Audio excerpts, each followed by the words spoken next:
pokoknya nggak boleh ganjil, otomatis nanti sudah ganjil wong depan tadi sudah diganjili di masjid. Jadi ngoten.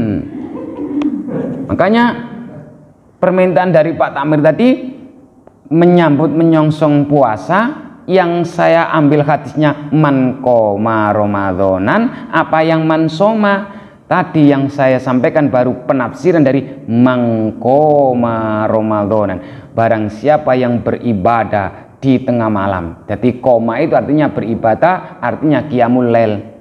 Jenengan kalau jenengan sih otomatis tidak bakal malamnya sudah kerja lagi. Kalau orang yang pekerja malam kan kasihan kalau tidak bisa ikut sholat taraweh. Boleh kok diganti tahajud bagi yang tidak bisa berjamaah. Yang penting qiyamul lail, sholat malam yang banyak. Jadi sholat taraweh itu penyebutan dari mana? Indonesia.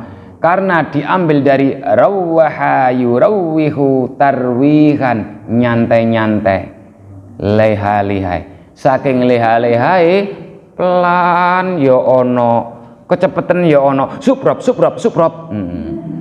Tapi ya ngono ku nggih mboten percaya mawon, kadang-kadang adu domba. Wong kula nggih salatnya bisa pelan bisa cepat. Nggih hadirin patas napa ekonomi biasa, Nek patas kula niku pas disuwun yang 23 bisa kok 25 menit. Tapi nggak ada yang ngas-ngos, karena yang saya cepatkan bukan gerakannya tapi bacaannya. Bismillahirrahmanirrahim. Alhamdulillahirrahmanirrahim. Maliki yaumiddin. Iyyaka na'budu wa iyyaka nasta'in. Ihdinas siratal mustaqim. Kadang satu nafas. Maksimal itu 2 nafas. Nggih. Terus surat yang saya baca yang pendek ini penting didengar nggih. Surat lebih baik, mau bilang mending ingat yang nggak bisa jawab.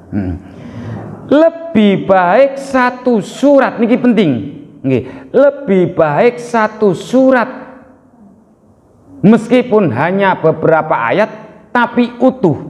Seperti napa surat sing senengane jenengan? Al-Kautsar kok padha nggih. Inna a'tainakal kautsar fasholli li rabbika wanhar inna syani'aka huwal abtar. Lebih baik satu surat tapi lengkap dan utuh daripada peritilan ayat atas surat. Paham betul nih? Membaca surat Al-Baqarah 3 ayat agak panjang betul. Al-Baqarah bisa. Niku jangan ragu lagi dan jangan khawatir, tetap lebih besar satu surat tapi utuh. Jenengan dilala apalnya Al-Qulhu mawon.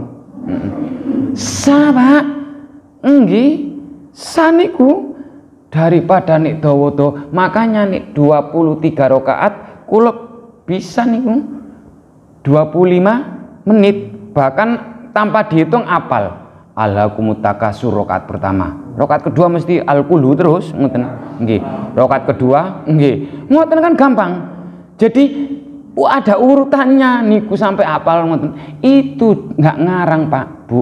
Lebih baik satu surat utuh meskipun cuma 3 ayat daripada 10 ayat peridilan dari nama satu surat. Pun paham gini nggih? Oh niku. Jadi kalau tidak bisa sholat taraweh berjamaah di rumah di musim pandemi, boleh. Hikmahnya taraweh di musim pandemi ini bapaknya benar-benar jadi imam. Dulu kan sering ibu-ibu mencari imam, saya belum mendapatkan imam. Lah sekarang sudah insya Allah mendapatkan imamnya masing-masing. Suaminya kan jadi imam sholat nanti nggih. Paham betul nih? Oh ngerti nggih? Oh niku koma. Sekarang kita membahas masalah puasa. Jadi yang kita bahas yaitu masalah man shoma ramadhanan. Ada pertanyaan dulu? Kita sistem maraton. Tanya Rien, nanti kita lanjutkan. Daripada nanti di tengah akhir nggak terasa, ujuk-ujuk jam 1 lebih. Monggo ada yang bertanya? Iya, terima kasih. Tidak ada pertanyaan. Nggih. Nggih monggo. Ngoten nggih, monggo Pak. Tadi kan untuk yang sholat tarawih. Nggih. Itu yang itu tarawih itu yang sholatul lail atau sholatul tarawih. Nggih. Jadi lah Mboten pakai nawa itu tapi usolli biasa nggih. Nggih. Dadi ngeten, makanya usolli napa mboten nawa itu lho nggih. Usolli sunnat tarawih sami mawon. Tarawih nggih boleh. Makanya tarawih ini ku hanya kreasi para ulama Indonesia. Sehingga kula nek pertanyaan ngoten niku kuwatir mangke enten sing gara-gara kenapa kita pakai menyebut usolli fardhu dhuhri, usolli fardhu asri, kan ngoten nggih. Jadi semuanya boleh, kuatirnya nanti niat itu ya sudah kalau ke masjid ya niat mau sholat. Tapi yang jelas kalau mau sholat qiyamul lail di tarawih itu tetap harus menyebut usolli sunnatat tarawihi. Rakaat ini nggih. Napa arba'a rakaatin? Nggih. Nek kula niku nggih malah terserang ngoten. Nek kula malah senengnya niku Bu, aslinya nggih.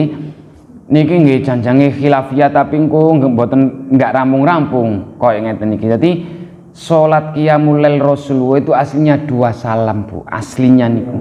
Salatul laili Rasulullah masna. Di sini ada tapi halaman sebelumnya. Ini ibadahnya ini kan sudah bahas puasa. Salat malamnya Rasulullah itu adalah 2 salam. Ngoten aslinya. Nah, yang 4 salam niku bukan kok salah. Ceritanya itu nggih, menurut hadisnya dari Aisyah, Rasulullah sholat 2 rakaat salam, terus sholat lagi 2 rakaat salam, setelah dapat 4 Rasulullah tawaf. Nggih. Itu aslinya ngoten.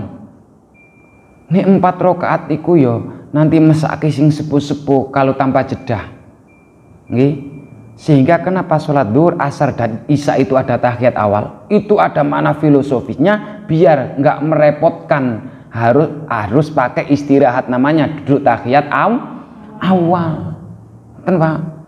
Lah monggo jenengan biasanya sholatnya 4 rakaat. Nggih.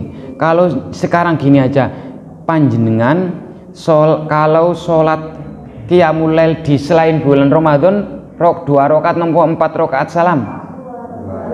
Nah, lah kenapa kok nek Ramadan niku padahal hadisnya Aisyah niku nek kula bahas niku makin niki telas. Nggih. Aisyah, bagaimana sholatnya Rasulullah? Kan ngoten. Di bulan Ramadan. Ayo buat ngoten. Niku masuk di dalam kitab Bulughul Maram niku dimasukkan pada bab sholat witir.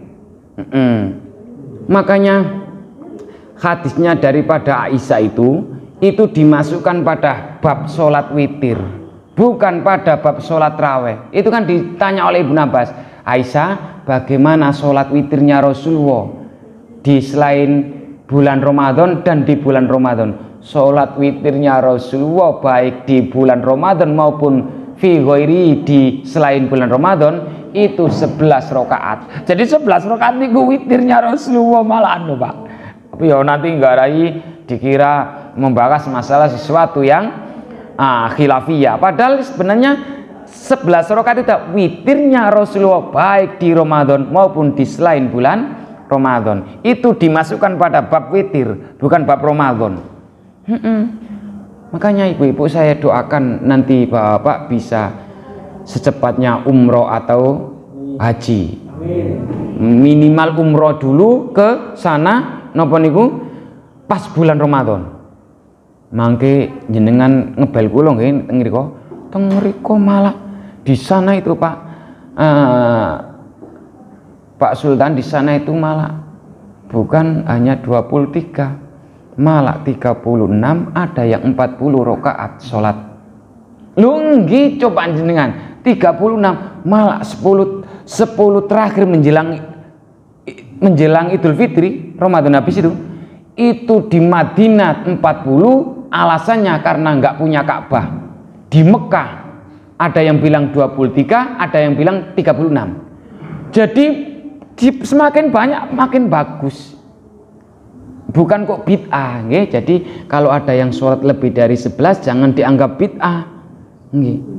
Nek kula disuruh milih secara psikologis emosional memang lebih enak yang 11 nggak capek-capek, ngoten nggih. Nggih. Tapi kalau 23 jangan disalahkan, itu ada dasarnya semua. Itu dari istrinya Rasulullah Maimunah, hadisnya yang 23 itu. Istrinya Rasulullah kan 9 ini nggih. Aisyatun wa Hafsatun wa Saudah Sofiyatun Maimunatun wa Rom